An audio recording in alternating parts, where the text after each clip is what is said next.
Welcome to I Heart Geek.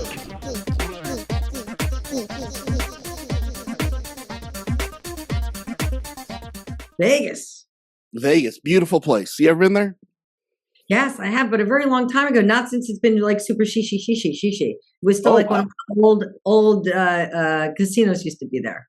Well, they're still there. On my drive from, we took the route from East Coast to West Coast, and when we were living in San Francisco. So yeah, Okay. Oh my God. I'm just going to jump right in. Welcome to I Heart Geek. We've already been talking. I'm Dub. I'm here with my lovely co-host Satomi, and Satomi has a friend. Friends are good.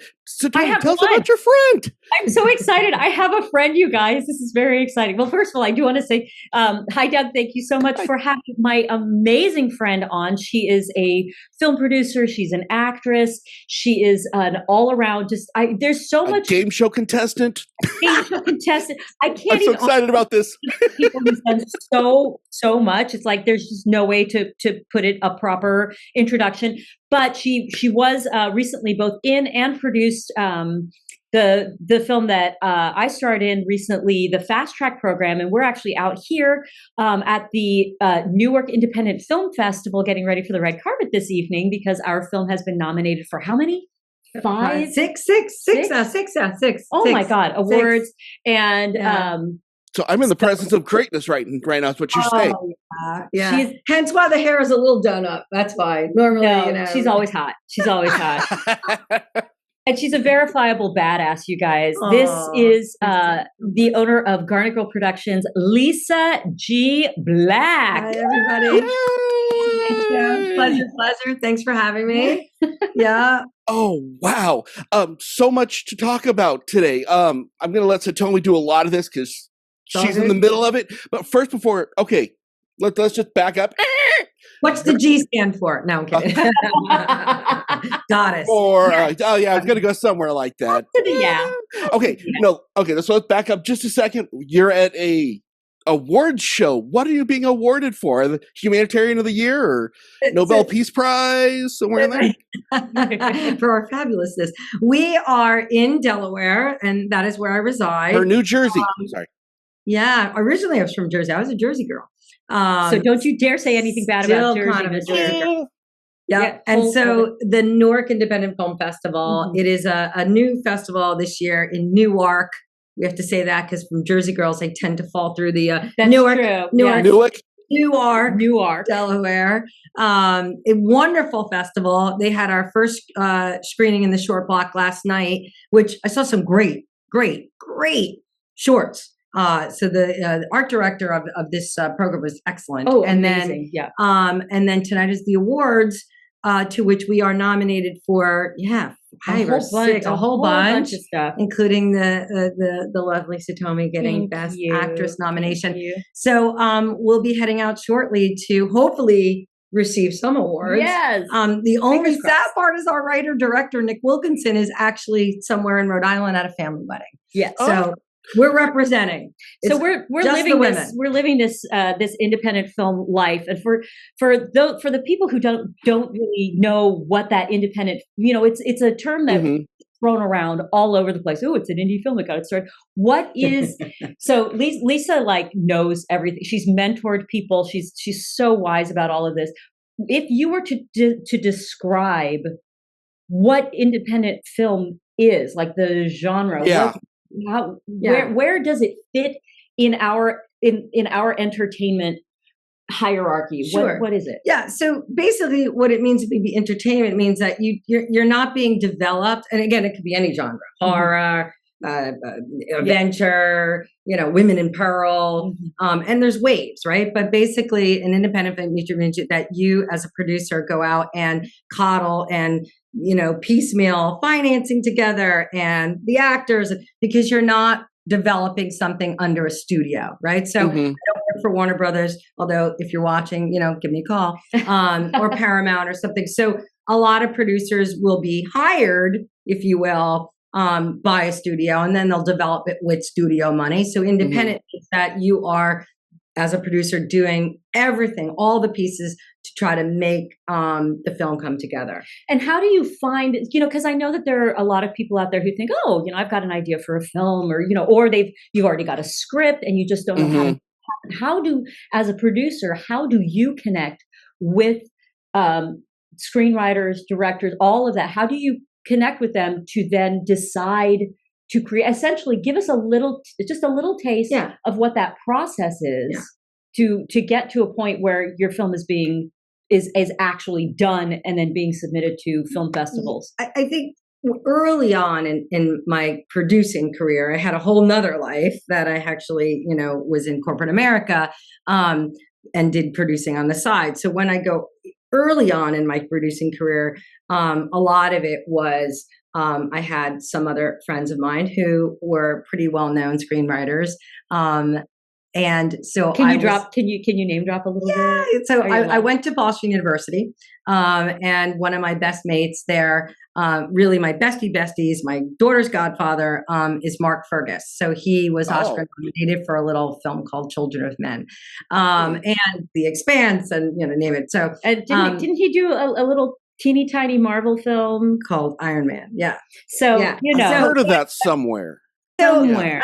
I started to see in my day life how corporate and what I was doing in my day life, the business side of marketing and target audience and all the things that I was doing in my corporate life, how that really does play into independent producing. Because yes, studios will have a whole team of people like that, but as an independent producer, you don't. So to answer your question is that in the beginning, I was really focusing on Mark's things. And when I would go, and this is like my favorite lesson when you're starting out, is that I went to the European film market in February by myself, knew nobody, got off the plane. But sometimes when you tell people, I'm new, I don't know, people like take you in. And so I started to build my network that way. Mm-hmm. So in a very long-winded roundabout answer, when people meet you and that you connect with them, then people are like, I have this project. Can I share my script with you or stuff like that? So in the beginning, it was like that. Mm-hmm. And I would take a lot of people's scripts and read them and see what I liked and what I didn't.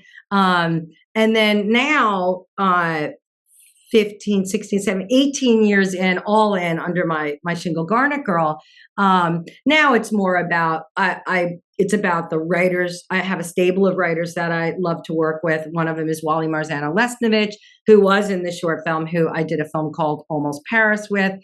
He was the writer. He also acted in it.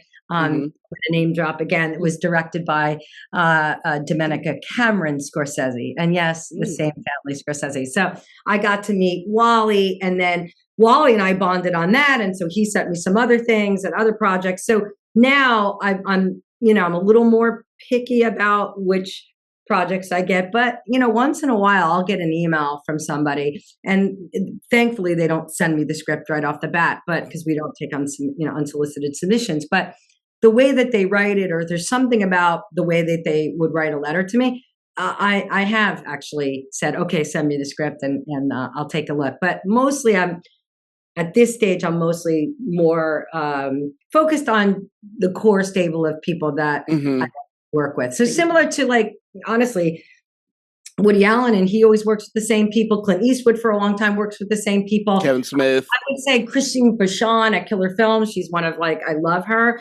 And she's, works, she'll get other stuff. But I mean, you get to a rhythm where you kind of know what you kind of want to do and what you don't want to do. But not that I'm never open to. Sometimes you meet somebody at a festival or something, and you they have something, and you're like, all right, I want to get to know that person. So then let's say somebody gives you a script, and then you're like, wow, this is great. I would love to. What do you do with that? Like as a producer, when you're not in the industry, and sometimes even when you're in the industry, it can feel like a mystery what happens behind the curtain. What do you do? What's the next steps that you take when you decide to take on a project? It's a lot of phone calls. It's a lot of phone calls. Now you read it, you get a sense of it. For me, I read something 3 times. I read it the first time straight through. Can I really get through it? Is it really in the right format? Does it have structure? Is it the basics? And then the second time I read it through purely from a marketing standpoint, right? Can I see it? Can I visually see it? Who do I think it's for? is there, is it in a particular genre? Is it, straddled two genres? And then the third time I read it is, okay, what do I, from the business head of mine, how much is this going to cost? Like, where can I do this? Can I do this in a tax incentive state? Can I do it overseas in a tax incentive country? Is it too big? Are things blowing up? There's going to be so much VFX that it's a studio movie and you need to go shop it to a larger production house or a larger studio, or can it really be an independent film? Number of locations, is it small enough but big enough that the roles are good so that you can bring good actors in? Because a lot of actors will still do indie films, right? They'll do them if the structure's right, if there's just something they can sink their teeth into, right? So it starts there, and then I start to think about, okay, who do I know that might really like this? Either from an actor or from a DP or from a director, and then you start to just.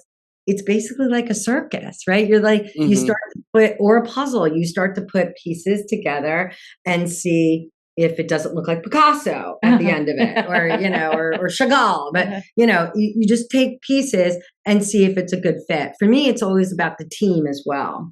And sometimes as a producer, you don't have, you get it started and then it just goes on. I'll give you a quick example, back to Wally Marzano Lesnovich. So I did a feature film called Miles with my late great dear friend, producing partner, Ash Christian, who left this world 2 years ago.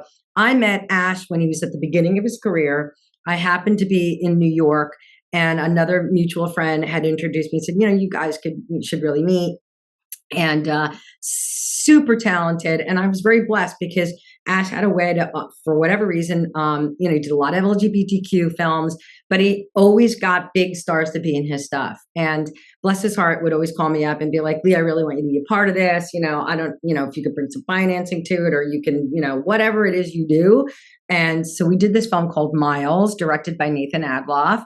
And it's a sweet little movie, but Ash Magic, right? He had Paul Reiser.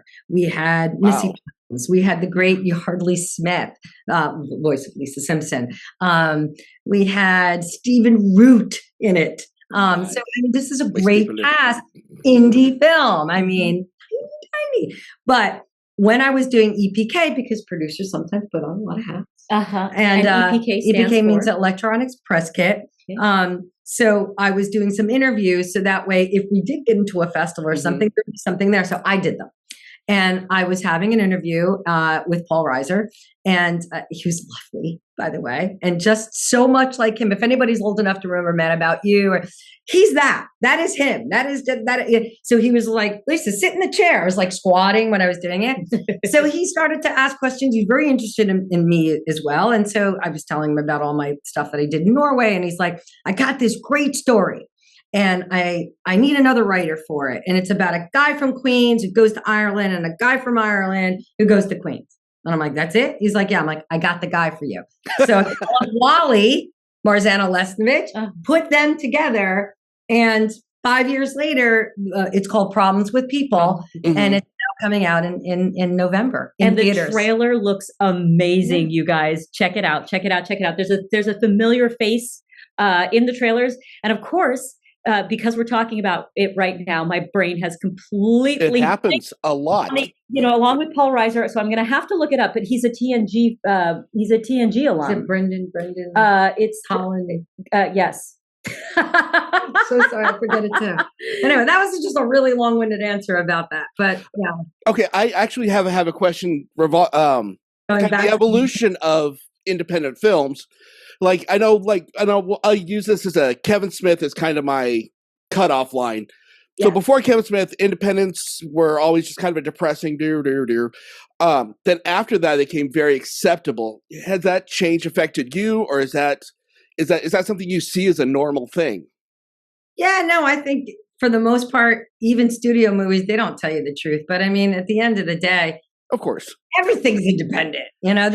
Even very well-known actors sometimes have to struggle to go find some money. So to make their stuff, it's just the nature of this industry, and especially now distribution and the way that the OTT platforms. So that'd be like a Netflix and a Hulu, and SVOD is what we call them. But yeah, it's getting tough to do your own thing, which is why short films are still super, super important. Festivals are super important because, again, there's a lot of talented people out there. Listen, at the end of the day, we're in an industry, no matter whether it's visual creative, it's musical creative, it's art creative, motion pictures or otherwise, it's visual storytelling. That's what cinematic arts is. And if you have a story to tell, then tell it. And if it means you're doing it on your iPhone, do it. If it means you can cobble some money together. Some of those end up, some of the stuff that's shot on iPhones, low budget in these festivals. Don't poo-poo it. The technology is amazing now. But what I'm trying to get at is that if you have a story, get it down. If you're a writer, if you have a story and you want to,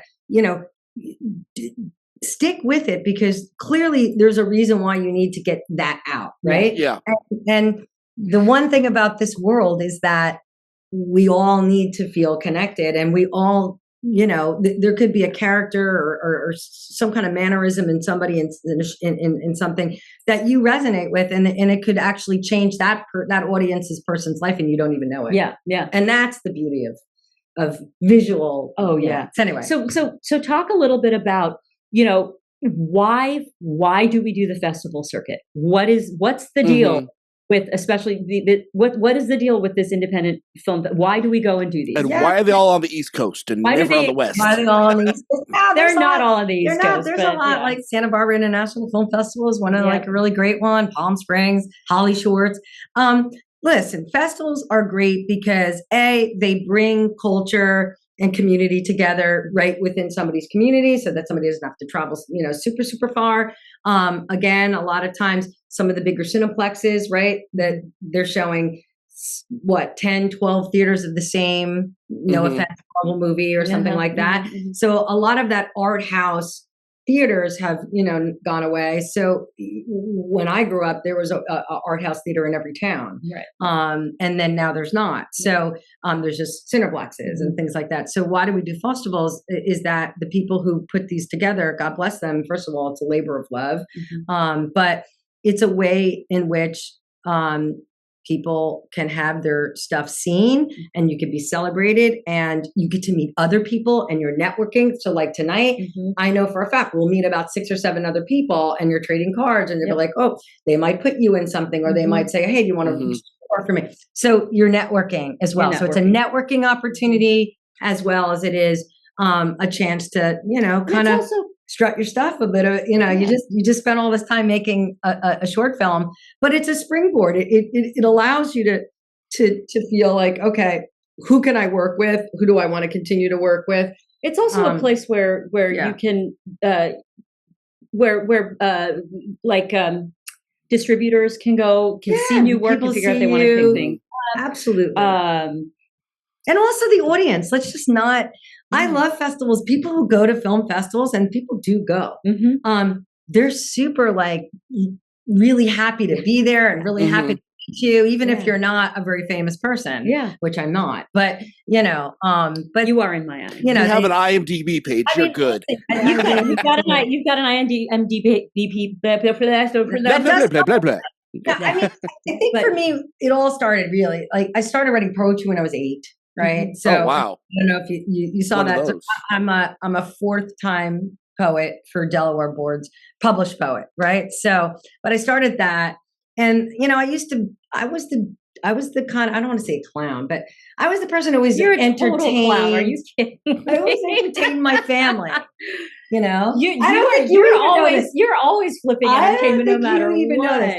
Okay. I used to do in middle school. She made us do karaoke at one of the festivals we went to recently. But go ahead. But in middle school, I used to. So Rosanna Dana was my favorite character that Gilda Radner did. Gilda Radner was one of my favorites. I love so I used to do her shtick, right? So for my family, and here's this 10-year-old. Say Rosanna. No, but I mean, what? That snot falls off your face. No, but it was just super great. Joan Rivers, I just loved improv and stuff like that. So and unfortunately, I had a really great group of people that I grew up with in Edison, New Jersey, which a lot of famous people After that, I said Susan Sarandon. Anyway, but and then my parents pulled me out of public school and sent me to a private school, which was not fun because I loved my private school, but I loved my public school friends because they were way more fun and creative and whatever. So I used to thought I would go that way into the arts, and weirdly enough, I didn't. Other than when I was in college, the MTV came to town, and I tried out for. Can you talk about that? Let me key this up a little bit. I was on her IMDb page doing my research, like I try to do, and it said on her trivia, she was one of the first people on MTV's Remote Control. Now, I know some of y'all aren't as old as me, but this was such a cultural milestone. This was MTV, and it's like normal people are on it. I believe this was before Real World or anything else. It's like before Real World. It was like, it was only on the network was only on 4 years. This is 1988. Wait, MTV lasted 4 years? No, it started in 1988. It lasted 13. 1988. Oh, yeah, okay. This is 4 years into the network.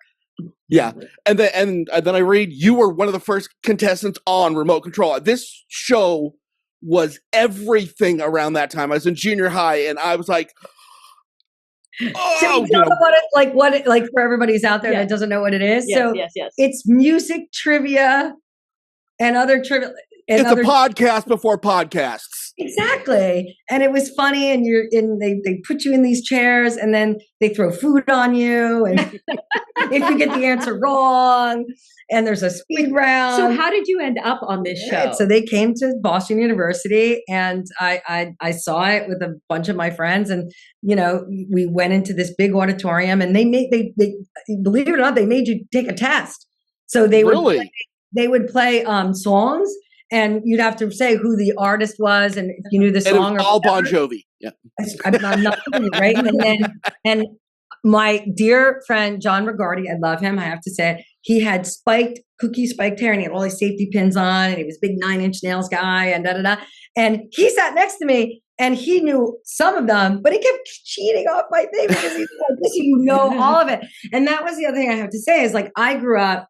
I have an older sister who's 10 years my senior, who is in her late 60s. But my dad, we were the house that had the hi-fi before everybody had the hi-fi. Yeah. We had vinyl.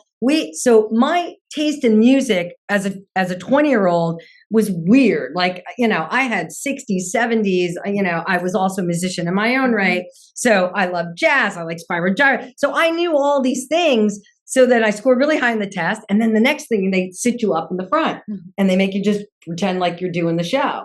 Mm-hmm. And I had a detached retina, and I just got back. So I had a black, I'm not kidding you, I had a black patch on. And they used me for the promos. I'm going to find this today. They used me for the promos because they're like, I had a black patch on. Oh my God. That's amazing.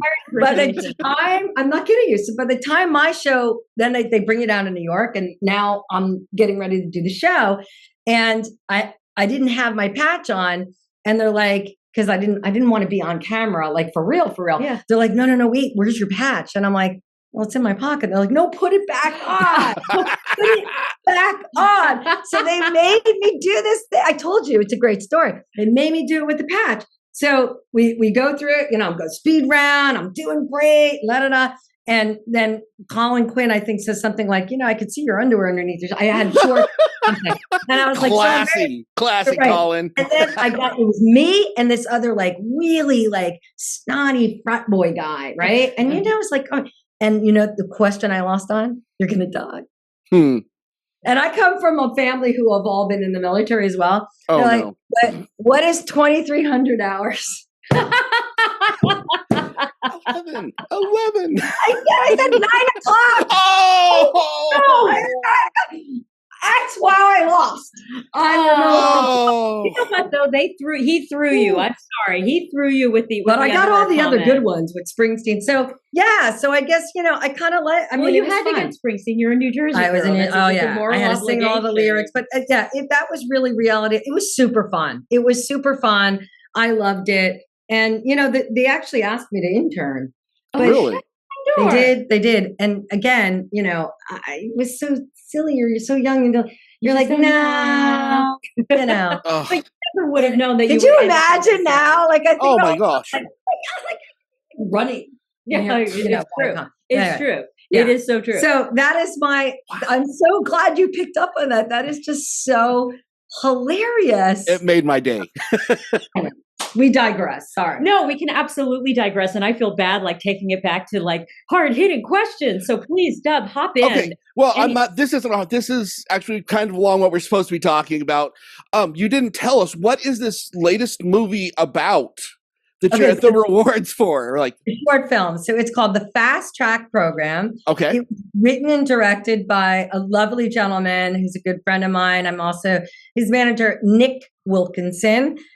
Nick and I have known each other for probably 20 years. Our children went to the same schools together, and he was a self-published author and was also in corporate America for a really long time. And during COVID, we started chatting, and I said, "Oh, you should really try writing a screenplay."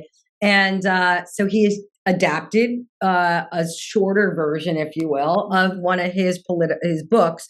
It's about corporate climbing and what it's like to try to get to the C-suite level and women. Essentially, I play Christina Drago, who that's a cool name. I love the name. Sorry. It is. Tell me you stabbed somebody with a name like that. We don't want to give it away. We don't want to give it away.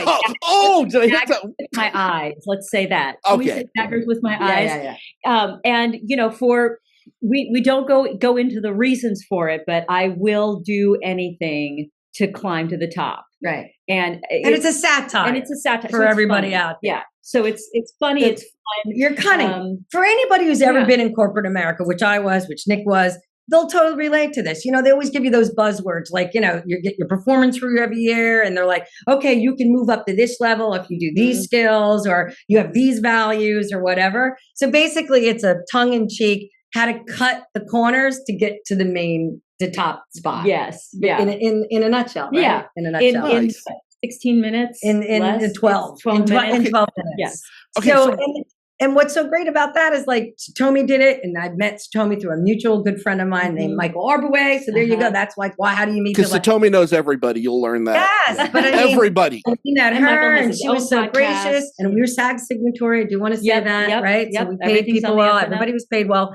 And it shows in the final product. I mean, one of the things that I love about working with you is that Lisa is so smart. She also has so many connections that she's able to create this wonderful project that looks like it came straight out of the studio, because everybody she gets to work on it is at the top of their game. So you've got all these it means that when you get to set, it's so easy. Yeah, it was kind of fun. It was so like stupidly easy. We actually wrapped early. Yeah. We shot it in a day and a half. We shot it in nice. Which is crazy. You almost never get to wrap early. And it was just like, everything was so smooth. There were people there who were there. There are a few people there were out of the goodness of their hearts, but they were so happy to be there. Just so generous. And then the people who were hired to be there were generous spirits. Yes. And so because of that, there was no stepping on each other's toes, because everybody was respectful, and we were there for a purpose. And Nick was a first-time. He was a first-time director. It was wonderful, and he was just with. So. Yeah. And he's British, so I think maybe it was one of that keep calm and steady on, and he so was just organized. He knew exactly what he wanted to do. He worked with the actors before, but he was just so calm. And that made everybody else calm. Yeah, that and the crystals I brought to set. But I did bring crystals to set. No, but he was. Kudos to Nick, because it is to be thrown into that. And these are really. I mean, we have Ryan McCarthy, who's an excellent actor. Wally Marzano Leskovich, Scott Goodhue, and me, Miss Lisa G. Black. I was in it. Who I don't want to give it away, but I love her scene so much. It's one of because you were really helpful. Thank you. Satomi gave me a good note for it, and so put on my director. One of the other things, when the actor that was supposed to play my role didn't show up, it's like, okay, I'll step in. So it happens. That's what you do as producer. Oh yeah. Every step, it doesn't matter how big a show you're on because things happen, life happens. And then we have other things that we're going to do with Nick Wilkinson. He has another feature that we hope we're going into production in the UK, which will be called Oldie Boys. And then he has another political murder thriller. It's like how's he just? It's like West Wing meets Knives Out. Yeah. Which interesting. I'll be and we're going to shoot it here in Delaware. Features. Nice. Those two are features. Anyway, Now, I do have an important question I got to ask because this is the question no one ever asked about the independent movies. Now, I love independent movies when I can see them. Where can I find them? I mean, I catch them on Amazon when you catch the little ones, but you can never find the short films. How can you? The distribution's got to drive you insane. How do you get to that? Yeah, it's really hard. So festivals, first of all, try to go to your, I totally went out my mind where you said you were Vegas. Vegas. Yeah. So I mean, our listeners are all over the country. Sometimes all over. I've actually seen people travel to the Santa Barbara International Film Festival, from other places. They make it like they build it around their vacation so that they can attend, festivals, Tribeca. There's wonderful ones but there's also great smaller ones like the Rehoboth Beach Film Independent Film Festival or Newark or Woodstock, right? So but now more than ever, because of all these platforms, I am finding that some of the like IFC channel or the AMC channel, again, like Peacock, like you can find, they are showing some short films, especially the ones that go to the Oscars. They are then picking them up in like a special whatever. For the independent films, I think a lot of them do get picked up. They have a very short run and now they're just on platforms, but you can still get them on Amazon or Apple. Tubi. And Tubi's great. I love Tubi. Tubi is great. Or Tubby, as my stepmom calls it. But I like it. Feature film I did in 2020 that was released in 2020 called The Birdcatcher, which is an award-winning film. It's an award-winning. Shot it where? I shot it in Norway. Norway. How cool is that? In English. It's a World War II Holocaust survivor story. So why I bring that one up out of all of them? And I love them all. They're like your children. But that one was really special. It took 9.5 years to make it. It's a feature film. Wow. And the actors in it are just phenomenal, but they are, from the country, but I had them speak English. And I got a lot of backlash from, my partners over in Norway because they were so worried. I said, well, I just don't want people, I can't afford dubbing. No, I can't afford subtitles. No, but I mean, and they were great. So it did have a theatrical release in the UK. It had a limited theatrical here and then it was COVID. And then thankfully it was picked up. It had a little bit of time on Amazon and Apple, but now you can watch it for free on Tubi. Okay. So there are also, some of the online magazines will feature short films, and also sometimes if you follow certain Instagram accounts or Facebook accounts, you'll be just look film, look for those tags. Yeah. And sometimes once the film has made the rounds, now some films get released a little bit early, but usually once the films have made the film festival rounds, there are a lot of filmmakers who will then make it available on Vimeo, on YouTube, whatever. Right. But all you need to do is just, do your little Google of where can I see independent films, independent short films. Follow. I'm sure there are accounts that are like Indy Film, short film, filmmaker, whatever. Right. Look for those tags. You're going to see some crap. No. Okay. Thank you for that. Thank you. Yeah. You are going to see some crap. Yeah. But sometimes it's fun because then you start to see the stuff that maybe has a low budget that is amazing. You start being able to discern, and what you suddenly realize is you may actually be seeing the next, exactly. Shonda Rhimes, the next, that's right. whatever, because you're seeing them in their infancy, and it's these platforms and these places where you Damien can actually, Chazelle or somebody like that, exactly. And what's cool about the film festivals is they're set up in blocks. So they're usually in genre blocks or shorts. Like you'll have shorts. Some of them, they have a theme. They have a theme, and each festival has their own. Right. And so if you're looking for something specific in the film, you don't have to be there. You can get festival pass and just, go willy-nilly, or you can buy tickets for each block, and the blocks usually run like a couple of hours, and they'll have talkbacks with the filmmakers and all kinds of stuff. So it's your chance to really get in on that inside scoop. Yeah, I mean, you're a podcaster. I mean, seriously, there's like Ann Arbor's not far from you, Chicago's not far from you. I'm like, just you got to see when they are. Film Freeway is a great platform that you can resource, that you can go on, and then you can see what film festivals are running when, and then just make it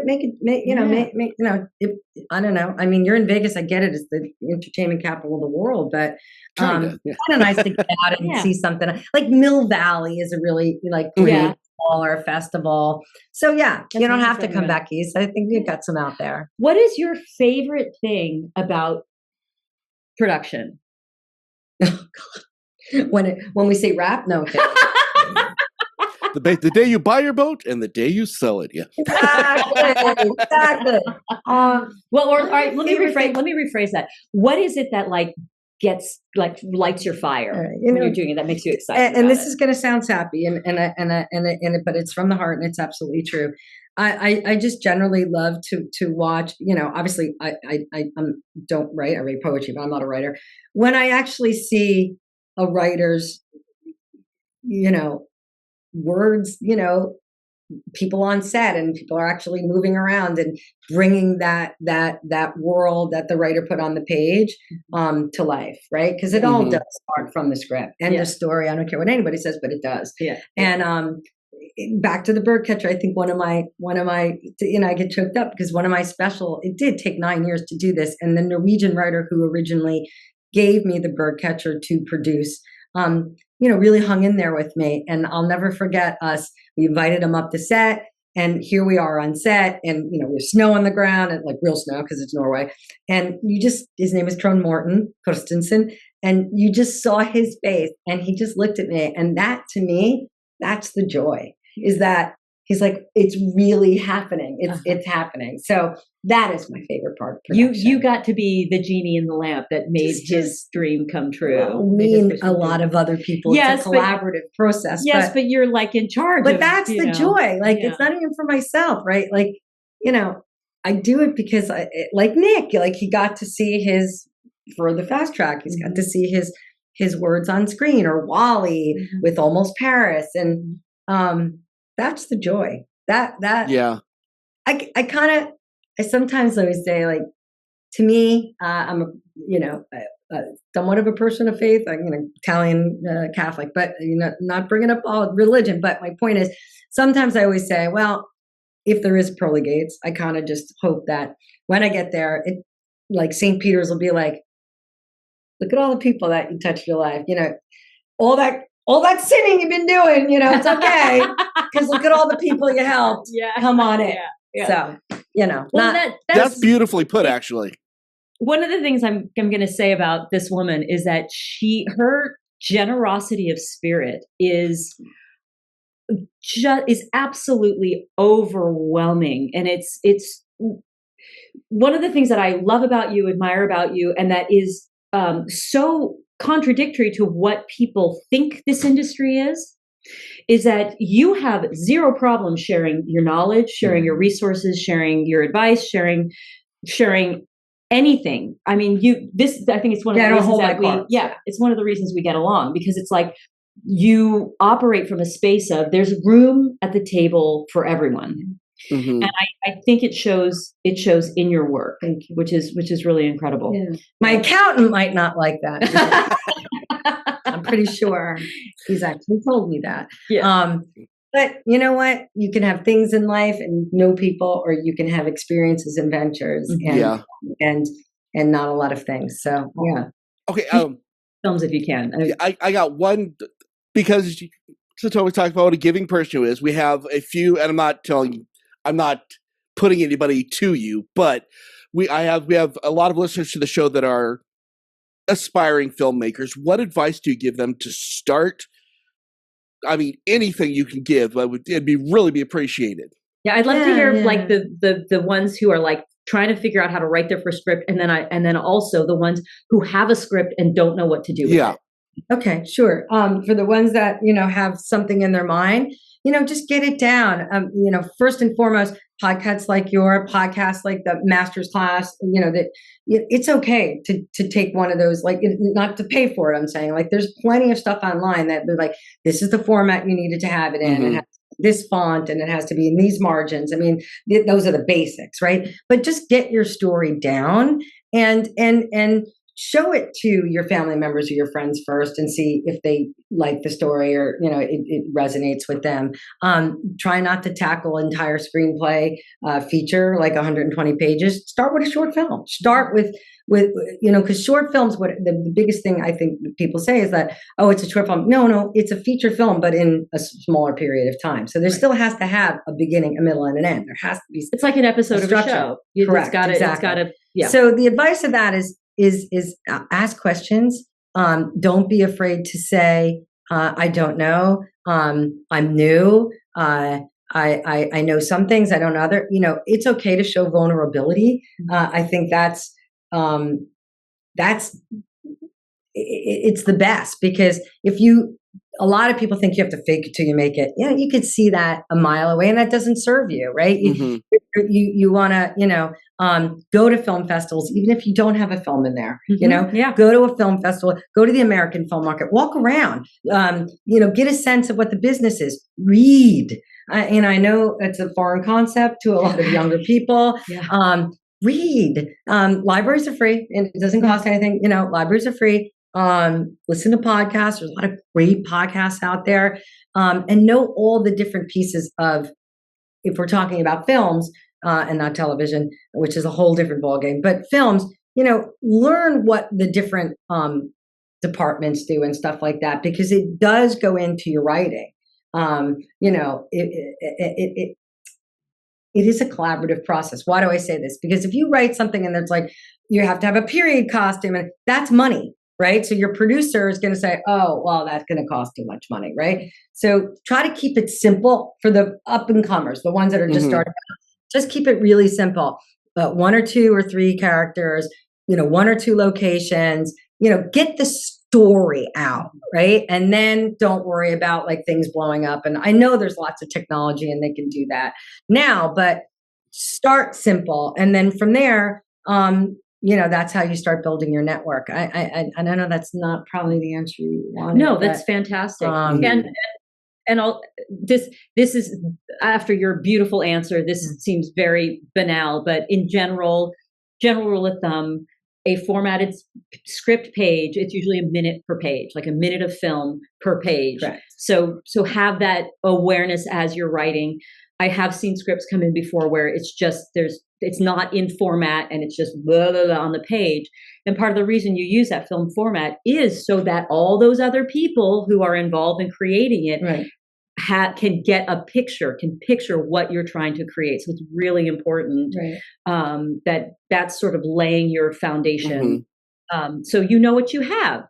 And if you've got a 60-page script, you're talking about an hour-long film. Right, exactly. Or if you've got like a 12-page script. The other thing I want to say is, what? It's okay to do other things as well as you're writing when you're first starting out, right? So I didn't go to film school, and I didn't get a job in the mailroom at CAA or something like that. No, I went a completely different route in my life, but was still, involved with some people and saw where my value, because that's the other thing. We always think like, oh, people don't want to break into the film industry. And we're talking about writers, and guess what?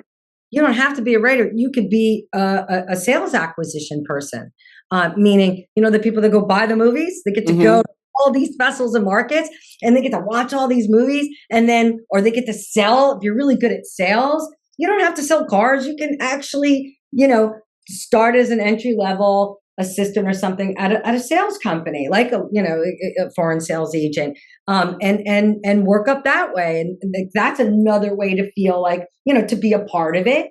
So that's what I think took me a long time to learn, is that we mentioned we grew up, I grew up in a very traditional, like you become a doctor or a lawyer or an accountant, or, nobody thought creative, whatever. And so then you think, oh, you have to be a writer or an actor or a director. But there are so many other lawyers. You can still be an entertainment lawyer or be an agent, and you need a law degree for. So you can still have those traditional path to education.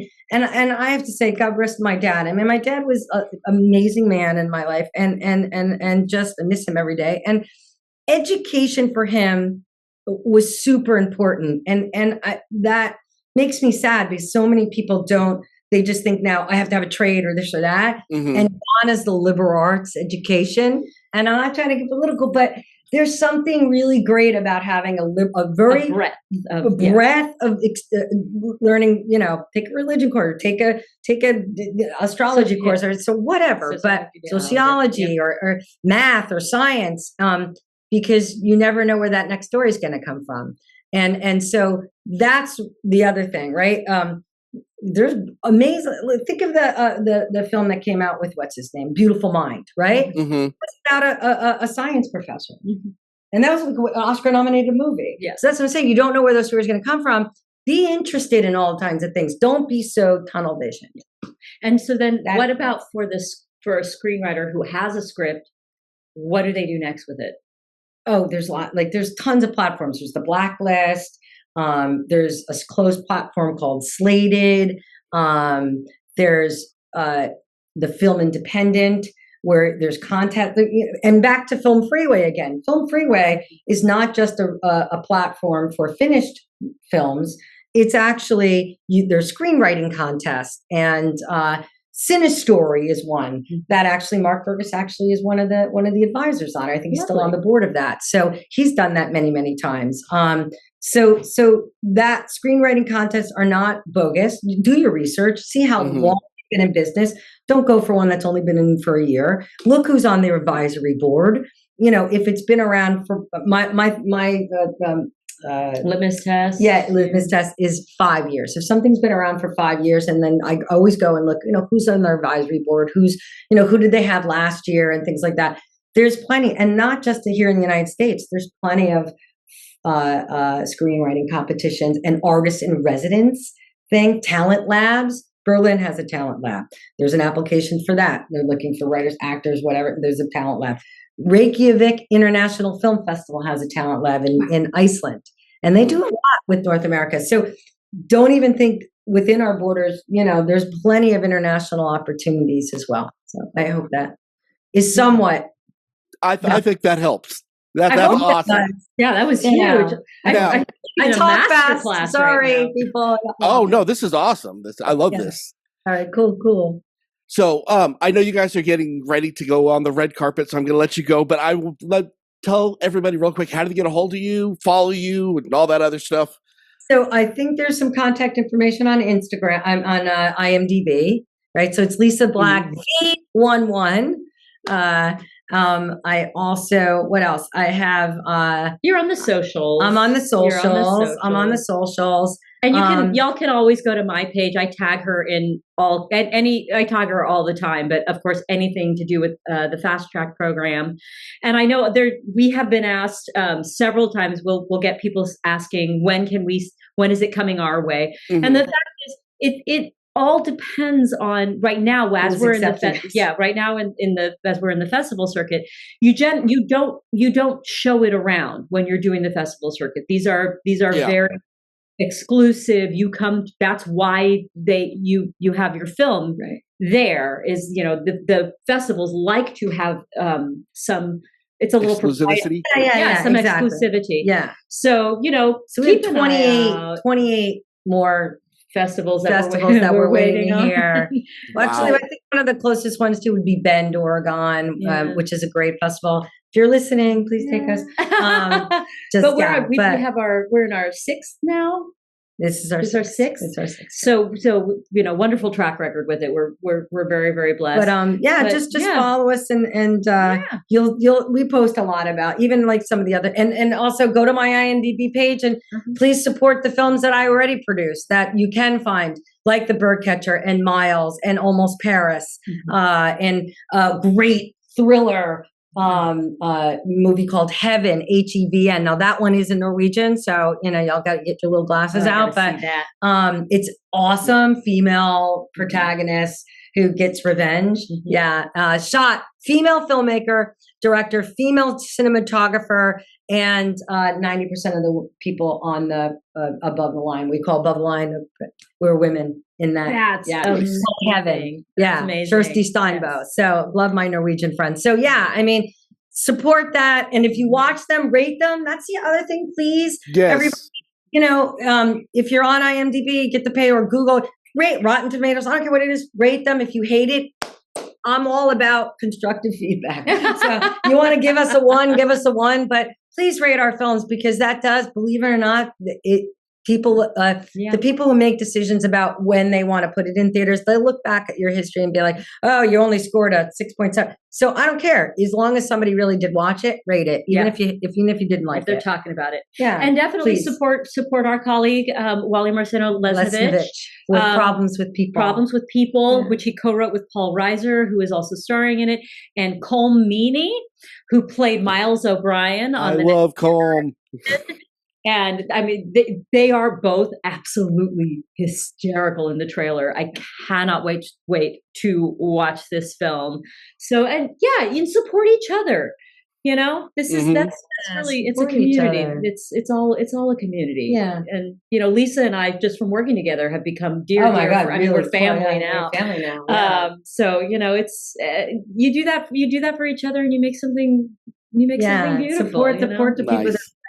And on the flip side of that, you'll know right away who the people you shouldn't work with. True. And don't do it again. Just, it's okay to walk away from the people who are not feeding your, Rumi is a huge one of my favorites, right? Yes, so it's like you do from joy from within. Like, be a light, be a ladder, be a lamppost. Walk out of your house like a shepherd. And then you get to discover. That's my favorite Rumi quote. Like this one. Thank you. Life, ladder, be a lifeboat. Thank you so much. This was so much super fun. You. And I'm glad that you enjoyed yourself. No control. I haven't thought about that for years, but there's a tape out there on Vimeo somewhere. I'm gonna find it. I will be finding it tonight. And I'm gonna put it on the description. It'll be up on the Facebook page. I'm like, I think I'm wearing a teal colored sweatshirt and floral shorts and an eye patch. I cannot wait to see this. Okay, real quick. Check out the website, www.iheartgeekshow.com. Use Call Me Paid X for it. You guys know all the other stuff. I know I got to get these ladies on the red carpet. Support independent film, support short film. And until next time, I'm Dub. I'm here with Satomi. We're here with Lisa G. Black. Keep on geeking on, guys. We'll catch you next time. Keep on geeking on, guys. Really appreciate it. Thank you. Geek on.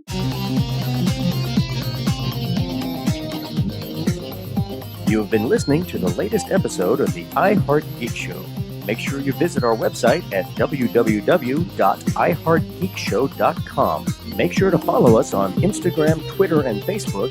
And if you check us out on YouTube, make sure to like, comment, and subscribe. And keep on geeking on to all of you geek rock stars.